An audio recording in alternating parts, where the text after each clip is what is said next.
Are you working for a really bad boss? Well, I know what your pain is like. It's an awful feeling and it can make you feel like there's no point even trying to deliver in your job. Well, if you're in that situation, then listen up, because I'm going to tell you 5 of the worst types of boss that you can have, and also how you can understand why they're so bad and what you can do about it. This is Productivity Ace. Let's get it done. It's very true that managers and bosses vary hugely in quality and effectiveness. And I often hear that people don't leave jobs, they leave managers. So with that, here are 5 of the most common types of bad boss that you might see. And as a leader yourself or a new manager, then obviously the message is you need to avoid being one of these. The buddy boss. This is a boss that just wants to be your mate. They'll want to socialise with you and will have this informal, friendly relationships that's more associated with a close teammate rather than a manager or supervisor. The buddy boss will spend more time talking about sports or hobbies or external topics than work, and won't appear to be concentrating on your workload, your deliverables or your career feedback. And it'll seem like they're hardly aware of your performance or your challenges at all, because they're too busy trying to be your friend. We commonly see the buddy boss in situations where somebody has been newly promoted into a manager's role and hasn't been able to decouple that friendship aspect that they used to have as a team member. And this is actually one of the most common issues that new managers struggle with, and remembering that you're now the manager and not actually the buddy is a critical aspect of new manager training. There are certainly worse types of boss than the buddy boss. They generally are coming from the right place. But a buddy boss will struggle to help you advance your career, will struggle to help you develop. The know-it-all. The clue is in the name here. This is a boss who really doesn't want your opinion, nor expertise, because in their own mind, well, they're the ones that know it all. You can often see this boss in teams where they used to be the subject matter or technical expert and are now the manager. And especially if they used to be a really good subject matter expert, they might actually struggle to let go of that role. The know-it-all boss doesn't create a team culture that helps people thrive. The atmosphere created doesn't empower, and it doesn't create that culture where innovation can flourish, because other opinions are not welcomed. A key aspect of a manager's role is to let go of that technical expertise and trust their teams to do the job that they might once have done. Trust teams to bring new ideas to the game, challenge the old ways.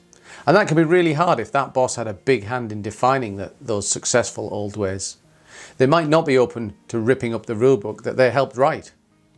The more a manager is able to defer their own ideas, to give their teams the lion's share of the voice, the more trust and confidence that'll be generated in those teams. Well, I'm smashing these videos out week after week, and I know the advice is helping people. But if there's something you want to ask me, then I'm offering 30-minute calls, and I call them the Career Clinic. We can jump on a one-to-one call and you can ask me about anything to do with leadership, productivity and careers. There's a fair chance I've experienced a lot of the challenges that are bothering you at the moment, and I'm sure that I can help. So check the link in the description and let's get on the phone. The unapproachable boss. Without a doubt, one of my least favourite types of bad boss. The unapproachable boss is, as the name suggests, never happy to speak to you or anyone else in the team, or at least how they appear. Some unapproachable bosses are actually open to conversation, but they're not self-aware enough of their own body language and their own demeanour to understand how they come across to people.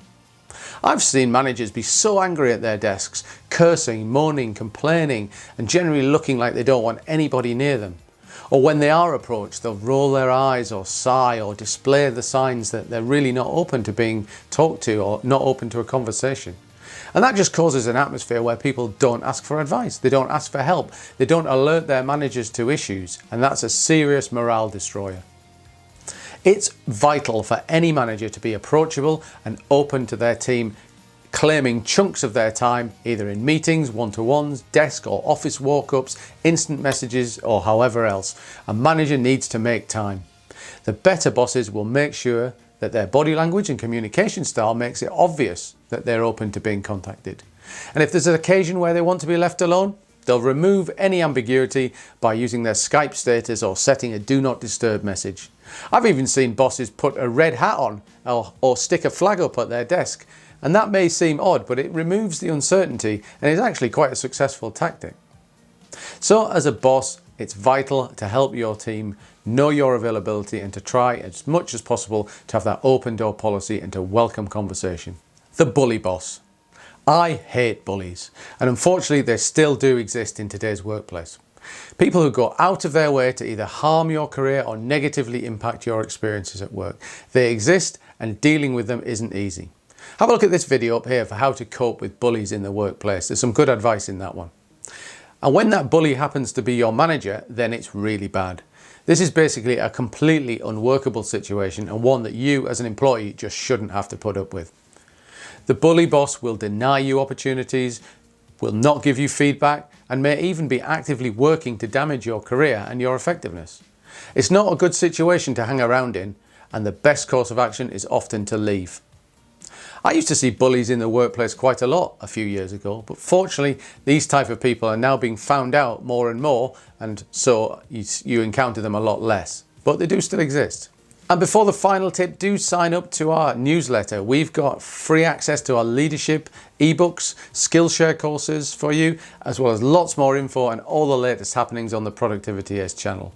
There's a link in the description, it's well worth signing up for. The micromanager. While a lot less toxic than the previous bully boss, the micromanager is still one of the most annoying type of managers, and it's a common complaint from employees these days. You know the type, the manager that wants to tell you how and when to do every last aspect of your role. They want to check up on you all the time, and they need constant updates on every last task, right down to the minutiae. Basically, they don't give you the freedom to do your job the way you want to do it. Micromanaging can be a sign of a lack of trust in teams, or a lack of confidence in a manager's own ability, or even just bad organisation on their part. It's much more down to insecurities on the manager's part than any fault of an employee, but it can be exceptionally annoying to the individuals affected. The worst aspect of the micromanager is that there's a real impact to the team culture in terms of trust. Trusting managers empower their teams by setting the direction and deliverables, and then they let them get on with it. They trust their teams to get the delivery right and on time. That culture of trust is critical to an environment where teams are empowered to innovate and develop new ideas. If you've got a manager scrutinising every last decision, then it slows things down and it causes a great deal of irritation. So, as a leader, trust your teams to deliver and resist the urge to micromanage. Being a boss is a hard job, and most bad bosses don't do it maliciously or deliberately. It's often down to a number of factors such as inexperience, lack of confidence, lack of training, factors to do with the company, or even sometimes down to the team that isn't giving them a chance to succeed. So if you do encounter a bad boss, then try and cut them some slack, at least at the start. And if you're a really collaborative worker, then why not offer them some feedback and offer your willingness to help them develop? Everybody needs to develop, and certainly do managers. Of course, there'll be the odd manager that won't deserve your help, but in many cases it'll be a lot better for you to try and help them than to stand back and criticise. You'll really show what you're made of as a collaborative person. And remember, if you're not a manager yourself, then you may be well one day, and in that case you'll see just how hard it is. We've got great info about managing your team in this video here, so grab a cup of tea and I'll see you over there. Thanks for watching.